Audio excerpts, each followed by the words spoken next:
everyone, and welcome to the Women's Soccer Show. I'm Allie. And I'm Sarah. You sound really upset. Is it because this is the second time you've done the intro? No. I think we have to talk about what is the biggest news in the football/soccer world that broke on Sunday, which is Jill Scott is queen of the jungle. People like me who don't have access to this show have no idea what's going on. I saw like posts of just like her in a crown and a throne or something like that. And I was just like, what in the world is going? People were like, she overthrew whoever to win. And I was just like, I don't know, but I'm happy. So she basically beat out like a politician and some soap stars and just like not the most famous of people, but she was just truly Jill. She was, Yeah, I've only gone to see one little 5-minute clip, and she was like playing football with like a makeshift ball or whatever it was, and just being Jill, making little snarky comments. Exactly. I fell head over heels for her. Exactly. So now, guys, you've got to throw at us, who do you think's going to be in the jungle next year? Do we think we're going to get another lioness? I mean, Ellen White, it's calling you. Let's see how you do. So we're going to talk Champions League from this past week, all 4 groups. We got a fun conversation about Liverpool and Reading, 2 teams we haven't really gotten to cover all that much. And to highlight it all, to cap it all off, we have an incredible interview with none other than Erin Simon of Leicester City. What a gem she is. We just loved having her back on. We're so excited to share this Erin Simon interview. It's coming up last in the episode. So let's talk European football and talk about European football. Champions League. There's not really the talk of the town yet because we're still early. Like you even said, you're not following it as closely as you will when it gets to be later on. Yeah, I prefer the knockout stages to the groups, to be honest. That is my thing. I don't have the patience to watch 3 games. I think as do most people, yeah. Although I will say and as in keeping with women's soccer, the group stages are becoming increasingly more and more and more competitive, which we're about to talk about here. So there were a ton of notable scorelines this past week. Let's go group by group, because as we break this down, honestly, my big question in looking and watching the Champions League and looking through all the scorelines is, are we seeing a decline in quality from the French and the German leagues? And I think we've already kind of called that into question in our conversations around PSG and Lyon separately. But I think that's a big question that let's get into as we go through these groups. Yeah, so let's kick it off with Group A, surprise, which is Chelsea, PSG, Real Madrid, and Vlasnia. So considering they went out quite early last time around, Chelsea sort of have cemented themselves and is likely they're going to go through. Let's be honest. Yeah, we've talked about how Chelsea seems to be focusing their attention most on the Champions League over, the WSL, and it's paying off. They had an early exit in the group stages last year, and they look like they're set up well to advance here. However, the conversation that I think needs to be had in this group is around PSG, because their only win so far in the group is the recent 5-0 victory over Vlasnia. They lost to Chelsea 1-0. They tied Real Madrid 0-0. And what's going on with PSG? Obviously, Chelsea and Real Madrid are strong teams, but PSG of the past was one that was going to be competing in the later knockout stages, maybe the final. And I think we've seen a drop in quality right now from PSG, and these scores are indicative of that. Yeah, I couldn't agree more. I think the problem we're getting with teams and we'll talk about the German leagues as well, is they're becoming less competitive, and it is becoming a very much like, do we just flip a coin and Lyon get it this year, PSG get it next year? You mean the leagues as a whole are getting less competitive? So therefore, if you're not playing against some of the best teams, if you're constantly playing against like maybe one brilliant team twice a season, and then other teams that that you're going to maybe walk over, no disrespect to them, then you're losing that sort of competitive edge. Like, I mean, it wasn't the greatest loss to Chelsea. It was only 1-0, but Chelsea dominated that game. Like, I couldn't see where PSG were going to score in that game. Absolutely not. At all. I think you nailed it. And I think that is, along with all of the abuse and turmoil within the French system, obviously that plays a role. But also, I think that you really nailed it, that there has to be a competition level where the lower and the middle teams, they raise their level of competition so that it can all improve. And instead it's staying completely stagnant while leagues around them in the world, like Spain, like England, are improving. And maybe it's not that PSG have fallen. Maybe it's that everybody else have risen. Yeah, it's a bit like the conversation we had a few weeks ago about has the USA dropped and the rest coming up. And I think it's exactly the same thing, which is that it's both. PSG lost a few key players this season and didn't really recruit as well as they could do because, I mean, like, it's PSG. The name alone should get you some quality players. And I think they've missed out in recruitment. Maybe they'll seek to rectify that in January. And I will say, I mean, it's never an excuse, but injuries have played quite the role for PSG. Let's move on to Group B. So Group B, we've got Wolfsburg, Roma, a team from Italy that I'm very excited to talk about. St. Pölten, they sit first in the Austrian league, and Slavia Praha, a Czech team. So Roma and Wolfsburg tied 1-1 this past week, and both look pretty set to advance because of wins and how they match up against the other two teams. But I just, first of all, there's two things here. Roma, I am so excited about because we're talking about upcoming leagues. And in the past, Italy has just been about Juventus. And Roma is absolutely crushing it. They have risen like out of nowhere. They're sitting in first in the Italian league right now, above Juventus. They just tied Wolfsburg. So I'm just so excited about this team. Yeah, they seem to have finally got some backing from their big brother club because AS Roma are a huge club in the men's league. And they seem to have been gotten their backing. They've signed some amazing players from around the world, and they've sort of been kicked into gear. And it is exciting to see because we're talking about competition. And like you said, it's been Juve. They signed, so Juve was where people went because they were guaranteed pretty much Champions League. And I think it is down to like the Euros and being like bringing to the people's attention that, you know what, women's football is worth investing in because we can get so far. And Italy probably did better than most thought they would do. Yes, they didn't progress out of the group stages at the Euros, but they definitely did better than people thought they would. They gave France an insane game. They did with Italy and like all of their group stages, they played out of their skins. And I think that has led a lot of people to be like, you know what, this is something we should be investing in. While we're talking about Roma and the Italian league growing, we have to take the same question that we just asked of the French league and ask it of the German league. Because historically in the German league, it's just been Bayern and Wolfsburg, right? And they've both been so very dominant, both in the German league and in the Champions League, really.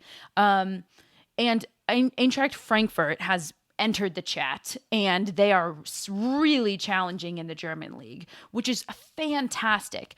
But other than them, there hasn't been a ton of development of the rest of the teams. There hasn't been a ton more competition added. Are we seeing the same thing in the German league as in the French league? I think so. I think also the biggest thing is that if you look at the teams that are doing so well in the German league, their men's team do equally well.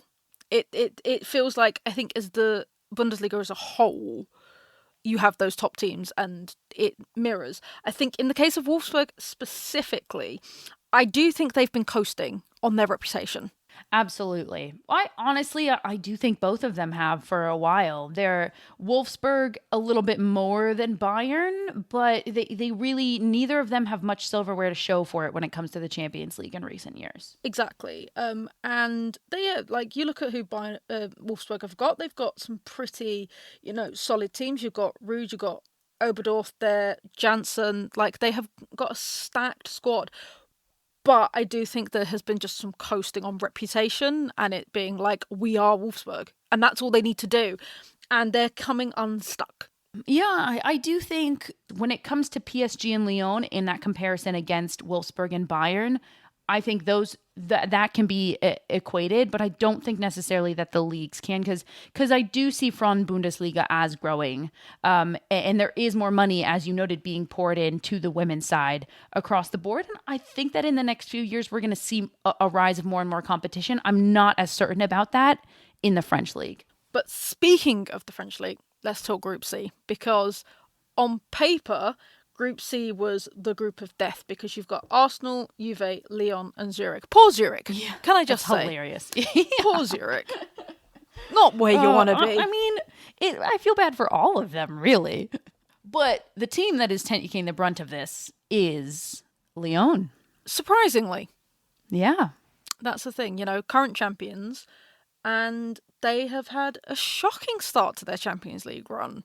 They got absolutely battered by Arsenal. There is no other way to put it. Like, what's going on there? Like, this is Lyon that used to, you could guarantee it'd be Man City Lyon in the semi-finals, and Lyon would absolutely hammer them. And it's been the same going through. You didn't want to face Lyon. And yet, Lyon sit unbeaten at the top of the French league, which is, again, calling back into question this French league and the rise of the Italian. I mean, Juventus has always been one to challenge, but we would have expected, I think most people in looking at this group would have selected Arsenal and Lyon to advance. And right now it looks like Juventus and Arsenal are going to. So I think that we've said a lot of it when it comes to the French league and it comes to Lyon. And I think there's injuries, there's turmoil, and there's not a lot of competition other than PSG, who is also faltering. So I think that that's just where it leaves Lyon. Finally, over to Group D, we've got Barcelona, Bayern Munich, Benfica, and Rosengard.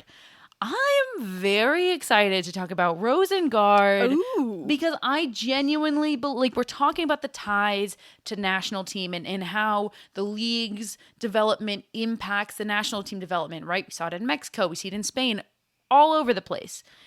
And Rosengard has long been a team that can perform in the Champions League and is the top performer of the Swedish league, but I think in recent years, and specifically this year, have really been underperforming. And it begs the question of, has the Swedish league been going downhill? Because you look at their national team, and you can't help but wonder if they've been lacking the player development that they've historically had. So you look at their top players. Eriksson, Chelsea. You look at Asllani, as we were saying, is at AC Milan. So therefore, Italian league, baby. Building it back up. So Rosengard, Swedish champions 13 times, record holders. It's very impressive.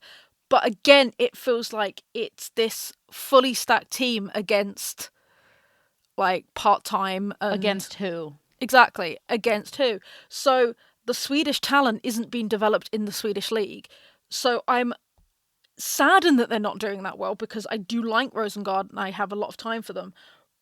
But they have not done well this time so far. Exactly. Look, we all know Barcelona is going first because Barcelona is Barcelona. And it's funny because I don't think any of us can even imagine a time where Barcelona wasn't dominant, but this period only started like a year and a half ago, 2 years ago max. But right now Barcelona is dominant, and I agree. I thought that they would be able to challenge Bayern, especially because, I don't think that Bayern's been necessarily at the top of their game. So disappointing. I would love to see more development within the Swedish system and some Swedish players staying there and going to Rosengard, frankly. So over to the WSL. And I had to bring this up because we talked briefly about Liverpool last week, and they had another 3-3 draw, which takes some doing. Let's be honest. Yeah, that's a high scoreline, especially to have twice in a row. Yeah, so as a neutral, they've been quite interesting to watch, but it's like... Also, it's a little funny that they have 9 goals on the season and 6 of them came from the past 2 games. Exactly. That's insane, right? That is actually It's insane. wild, yeah. But at least they're rolling. They've figured it out. Well, they've figured out the attacking side of things. And this is what I wanted to talk about, is because we're going to use Liverpool and Reading as the example because they're the ones that got the 3-3. But we have to talk about defence and lower table teams because it's an issue. Goal scoring isn't necessarily for them. I'm going to say, Leicester aside, these bottom of the table teams have been able to put goals away, even against top of the table teams. but haven't been able to stop the goal scoring from happening. And that's where they really are faltering. Yeah, absolutely. So, for example, we talked about strikers for Liverpool. Katie Stengel, shout out, has absolutely stepped up in place of Leanne Cunningham, who's out injured. Got 2 cracking goals in that last game. But absolutely, Katie Stengel has been standout player for Liverpool. Yeah. So up front, they've got these great, powerful attackers. Liverpool, you've got Shanice van der Sande, all of these great players up front. Rhiannon Roberts getting in the assists. Defensively, however...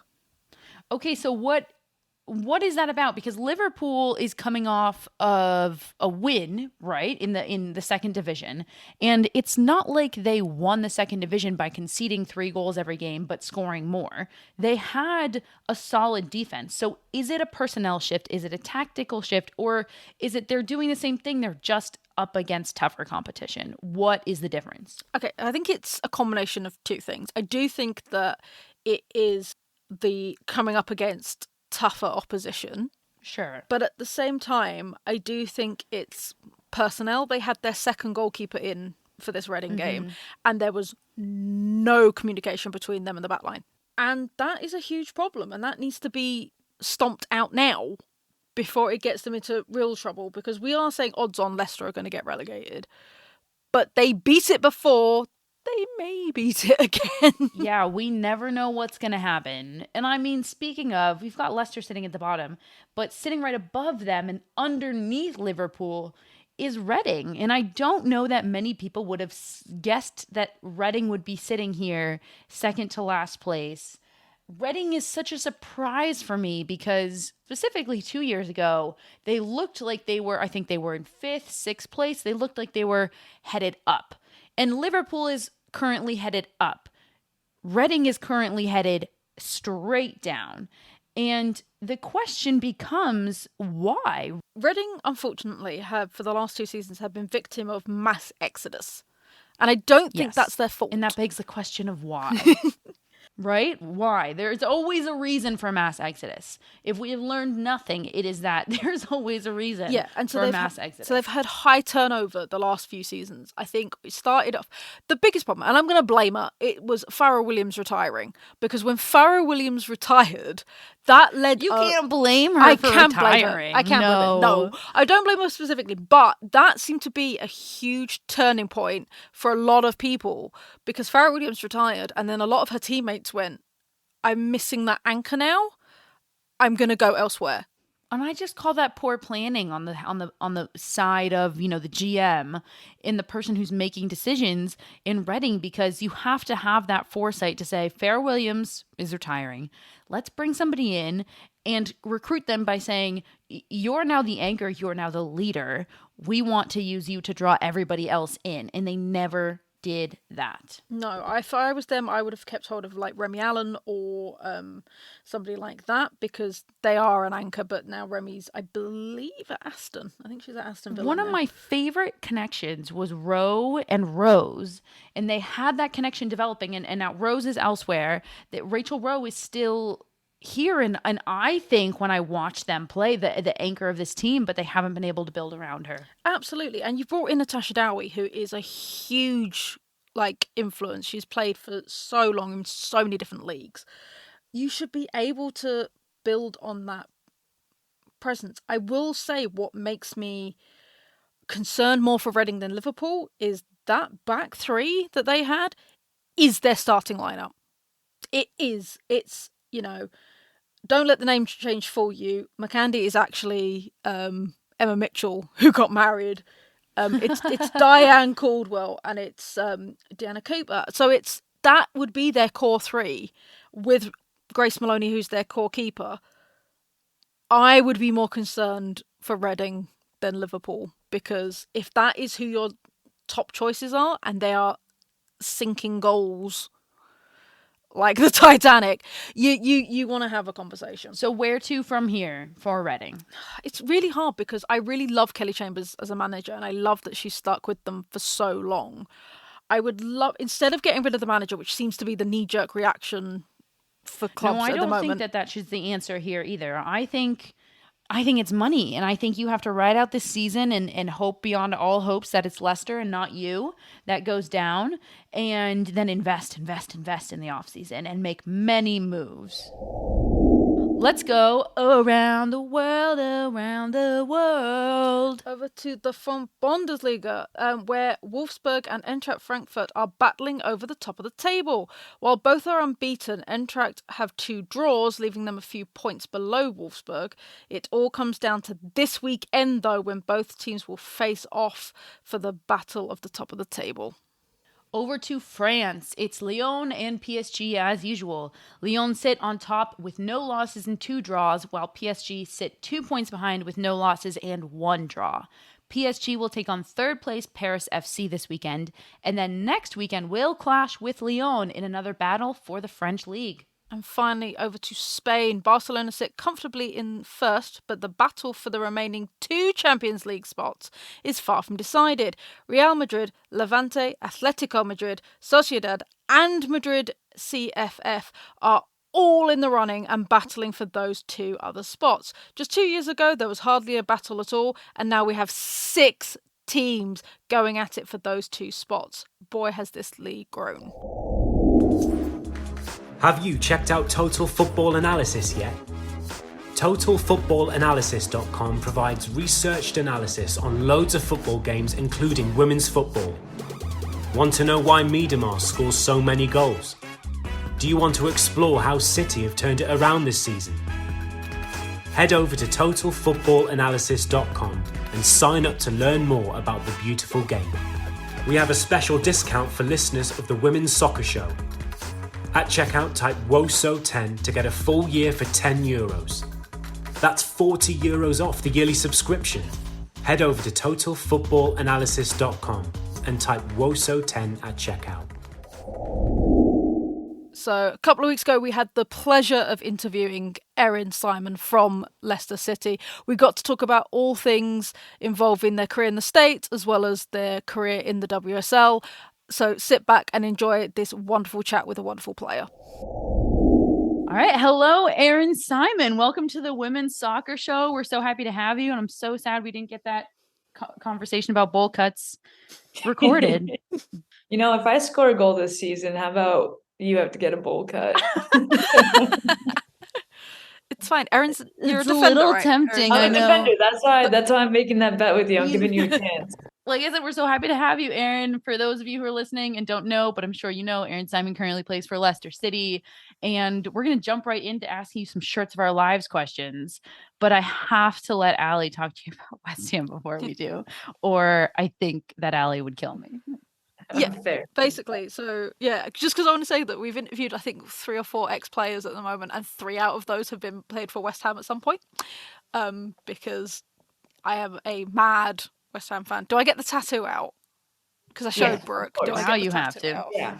Do I get the tattoo out? All right. So, Oh my word, you have a you actually have a tattoo. That's impressive. not only that, you can't really see it on camera, but I've got RM7, which was Rush Green's postcode. Wow. Yeah. I followed the women, still do, up here and everywhere. So I do have to talk just briefly about your time at my beloved Hammers, because you were there for like some of the golden moments, because the FA Cup and... Yeah, that's probably like the golden moment of it all so far. It's just, getting to play in Wembley. I didn't really know the amplitude, whatever the tude is. I feel like I know what you're trying to say, but I can't. You know what I'm help you trying with to the say. word. I'm just it's late here, but just like how big of a deal it is playing in Wembley. It's literally called like the greatest stadium in football, or like the greatest stage of football. And so it was really cool getting to play there. And I mean, we were technically the home team because we played Man City. And so we had our home crowd there, and to hear blowing bubbles like with 43,000 fans was actually insane. And just the whole experience was really cool. I don't think many Americans will ever get to say they played in Wembley for an FA Cup championship. So yeah, that was definitely the highlight of my career there. But I loved playing for West Ham. I really did. It was my first experience overseas, so it was really cool. I met a bunch of cool people there, learned a lot. a lot about different cultures, especially the Dutch culture. I like the Dutch girls. Our Dutchies were very cool. Yeah, the Dutchies are cool, good people. Esme de Graaf, Tessel Medag, and Luciana Rijkaard. Awesome. Yeah, we had quite a few. They're good. They're a good time. Oh my gosh, yeah. They taught me so many inappropriate words, but they're yeah.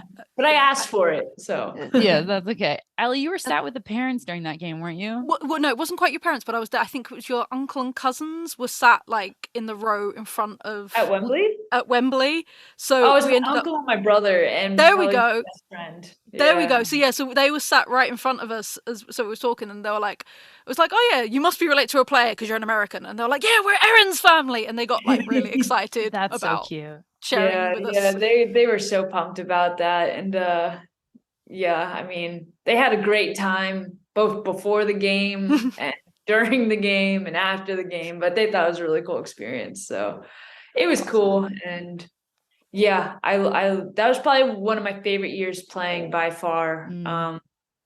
Just because like it's so different over here, and I loved it compared to America, like both from a football standpoint, from people, just everything about it. I learned what studs were, so that was cool. We don't wear those in America, really. No, we do not. No. Yeah, I learned what those were. So yeah, it was a lot. It was a very big growing year for me, and I absolutely loved it. Okay, so I've got 2 more questions about West Ham. Oh my God. One is, do you still know the words to Forever Blowing Bubbles? Yes, of course, but I will not. Because that's important. No, but that's important that you still have it in the brain. And 2, were you subjected to pie and mash like Brooke was? Feel like I was, but I cannot remember. I was subjected to a lot of things. Everything I hear increasingly more about that specific team, it sounds like you all just had a blast together. Yeah, I mean, we didn't really have any expectations on us being a first-year pro team, and we were just like a bunch of girls kind of thrown together. So we ended up making a great run throughout the season. I think we finished like middle of the table. It was a great first year. Results and some okay results, but I mean, obviously the highlight was Wembley and making that run through the FA Cup. So yeah, we had a ton of fun that year. So we will start with the questions that we asked, which is, first question, what is the shirt that symbolizes the very beginning of your football journey? It's a blue and white striped shirt with the number 3 on it. It's Peninsula Eagles. It's my first ever travel jersey, which is an American thing. It was a small little hometown team. We played on a little pasture next to a horse race track. That was just like, honestly, you would probably roll ankles day in and day out there. But yeah, it was blue and white vertical stripes with the 3 Peninsula Eagles.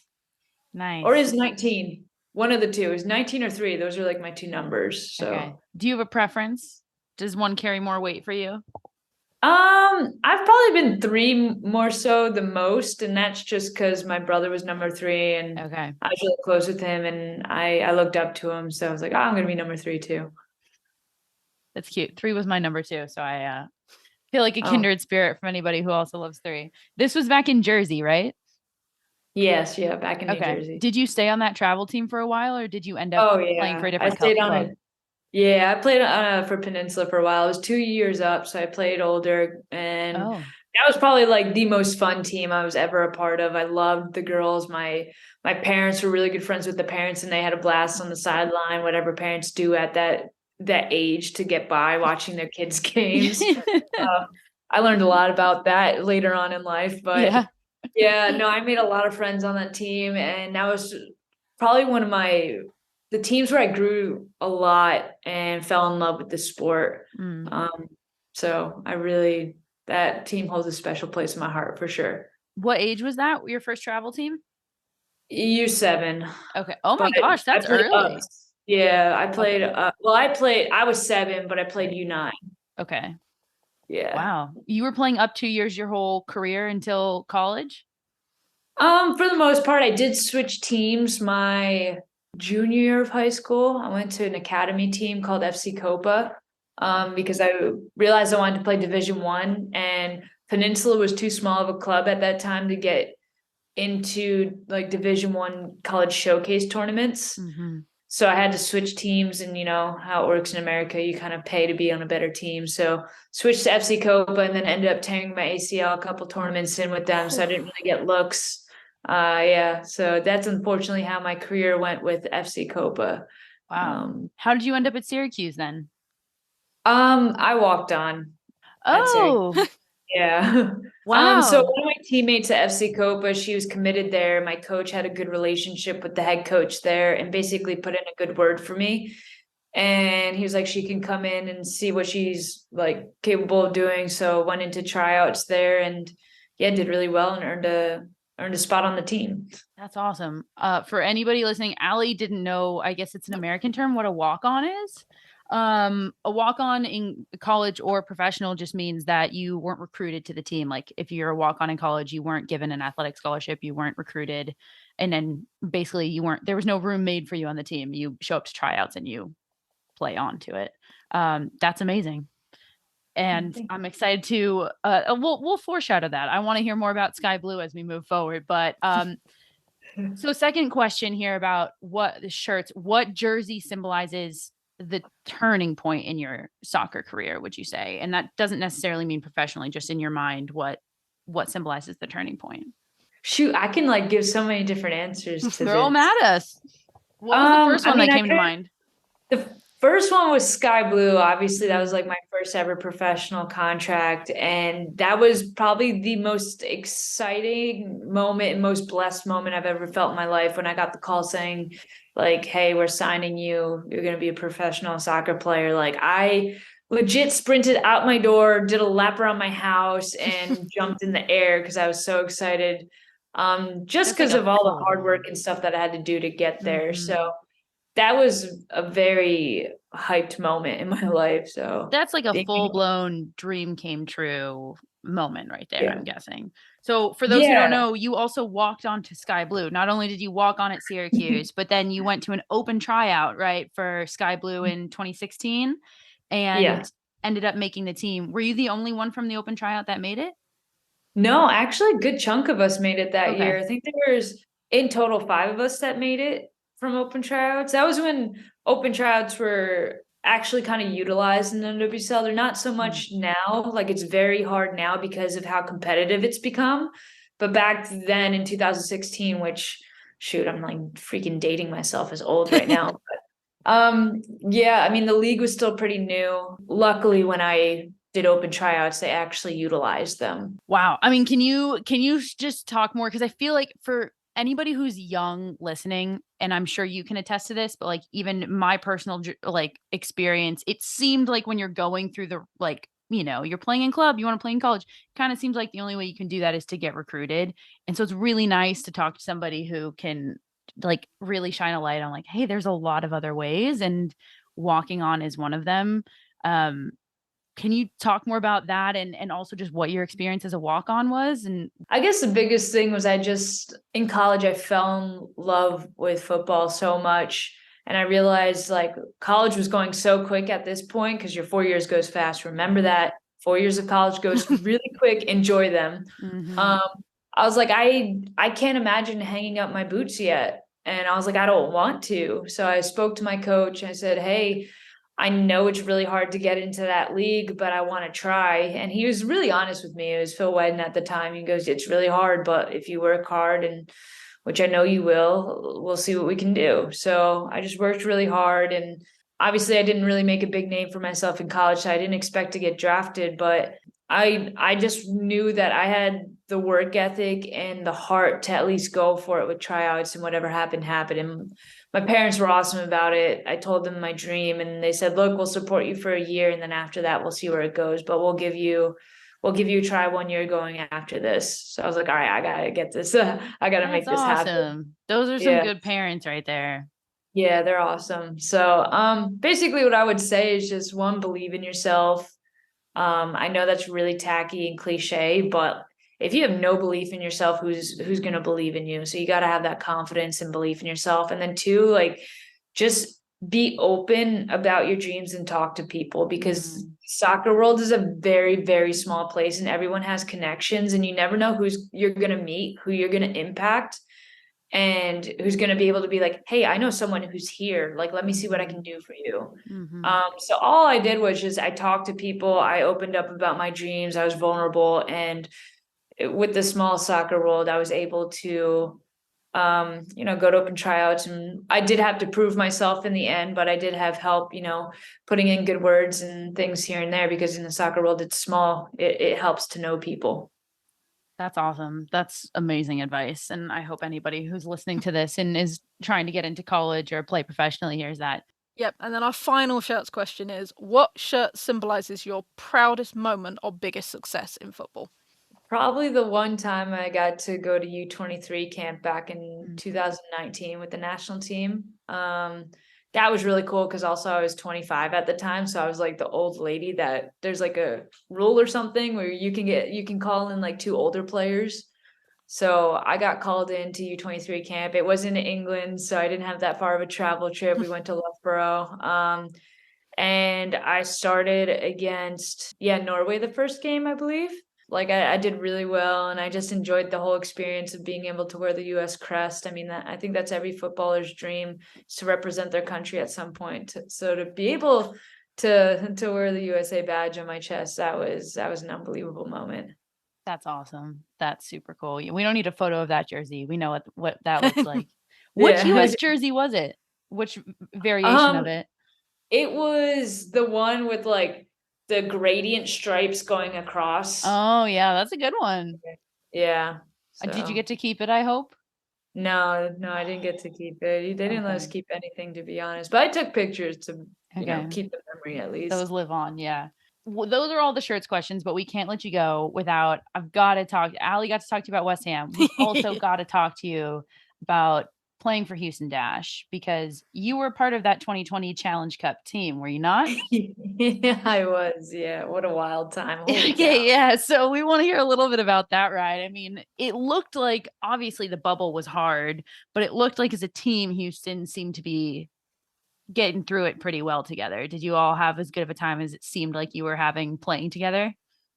Yeah, I mean, we had our ups and downs, of course, but for some reason we just clicked as a team. And I think our phrase was like, the circle won't be broken, or something about the circle not being broken. I don't know. I'm taking a lot of hits to the head. So something about the circle and it not being broken. But I mean, leading up into that, we prepared really well in Houston, and we were just a very fit team, and somehow we just made a really good run. And it was a weird time being in that bubble, to be honest. I mean, me and Jane Campbell and Christine Nairn, we started a walking club that just kind of walked around the parking lot to just get out of the hotel. It's like grandma's walking around a mall or something. Yeah, I mean, we couldn't go anywhere, so we were like, all right, well, let's just start walking. So we'd walk around the parking lot of the hotel. Did you like pass by other teams' walking clubs and just wave from afar? Well, at first we were put in a hotel that was separate from all the other teams, and then when we finally got put into the same hotel, we weren't allowed to intermingle with any of the other teams. They kept us pretty separated and time like scheduled, so we wouldn't. But like if we did see him in the hallway, we'd be like wave and be like, "Hey." What a historic moment. Okay, and this can just be a yes or no answer, but the final, we can't move on from Houston without talking about this. I mean, was that celebration as fun as it looked? Yeah.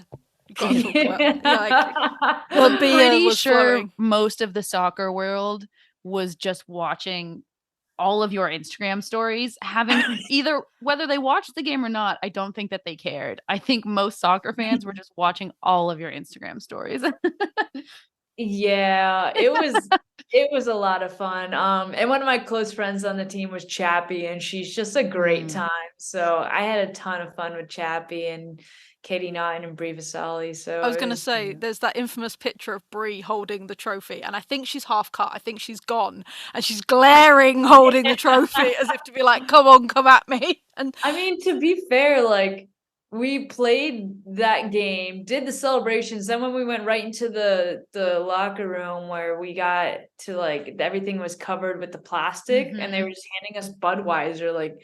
We didn't have any food in our system. So as soon as we were drinking the Budweiser, of course, like everyone just got smashed immediately off like 1 or 2 beers because we had nothing in us and we just played a 90-minute game. So And also, Bree is tiny. yeah, Bree is both little and evil because she used to be my personal trainer, so she's little and evil. But she's tiny, so I can imagine 1 beer and she's gone. Yeah. So that was fun being in the locker room and then heading back to the hotel and celebrating some more. It was fun. Awesome. Well, so you were at Sky Blue. You have played for West Ham. You were with Houston Racing, and now you're at Leicester City. And we are so excited to get to watch Leicester this year. I think. Well, I'm just really excited about this team having a second year. First year in the WSL is always a roller coaster, and everybody's just trying to get their feet under them. What are you looking forward to? I mean, obviously we've kicked off the season, but we're just at the beginning. So, what are you looking forward to this year? Yeah, I mean, obviously, I'm so excited for the season as a whole. I think people are going to think we're the easy relegation team, but I don't see it that way at all. I mean, the first 2 results don't look that way from a numbers perspective, but our performances have been incredible so far, and we can only build from here, which is really exciting. And we have a really good group. So I love the team so far. I love working with them. And, I think people are underestimating what we can do. I think we've outplayed both Tottenham and Aston Villa so far. So, I think we'll get some big results and, make some noise like the rest of the league. There's been some crazy upsets already. So I think it's going to be a really exciting year. Well, so we always close with the 2 questions that we ask everybody. The first one is, what is a good both and moment from your career where you both worked really hard and an opportunity came about that you were able to take advantage of? I mean, I'd probably say going from open trials to earning my first professional contract. I mean, totally. If you guys don't know, the listeners, what open tryouts are like, you basically pay for them. So if it's somewhere far as well, I went to Orlando's as well, so I paid for my flight there, my accommodation, and the tryout. But you pay for that, then you pay for the tryout, of course, and then you basically have 2.5 hours to prove yourself as a player, and that's all the time that you get. And that's some places. Other places it's a 2-day tryout, but they cut half the players there for the second day. So Sky Blues was a 2-day. I made it the second day, and then from there they invite players into preseason where you then try out for another 4 to 6 weeks. So I think that was probably my both and moment. There. It's a brutal round of just having to prove yourself over and over again. And it's so great. I love that you're sharing it, shedding light on it, because I think that more people more professional players than people really expect have actually had that journey. And then our final question, and this can be a 1-word answer or you can expand on it if you want. World Cup or Olympics? Olympics. All right. Yeah. I love it. You didn't like that answer, Allie. Well, most people pick World Cup because they're like, yeah, it's football. I love that you said Olympics. See, I think Olympics are just incredible. I like watching the multitude of sports. So, and I just, one of my, if I had to say top 3 people in the world I'd want to meet, Michael Phelps is probably number 1 because he's the greatest Olympian of all time. And I would just want to know what makes this person the best athlete at what they do, because essentially an Olympian's the best overall athlete at their sport. So I don't know. I love great football, competitors. don't get me wrong, but I think Olympics encompasses the total athlete. I love it. I love the Olympics. Awesome. Erin, thank you so much. For everybody listening, go watch Leicester City. Go watch Erin score a goal so I can shave Allie's head. I think that's all that needs to be said. Actually, the last thing that will be said is, Erin, where can people find you or follow you if they want to find you on socials? The only social media I have is Instagram, and I think you. it's just Erin Simon 3. Yeah, I keep it simple, so that's awesome. Where I'll be. And you can find Erin also on TV playing in the WSL. All right. Thanks so much, Erin. Thank you for having me. I appreciate it. No problem. And that is it for us this week at the Women's Soccer Show. I've been Sara. And I've been Allie. Thanks, everybody. Good night.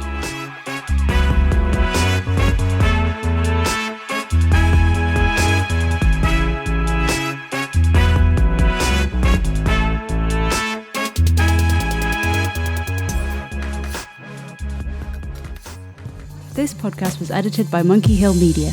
Visit monkeyhillmedia.com for more information.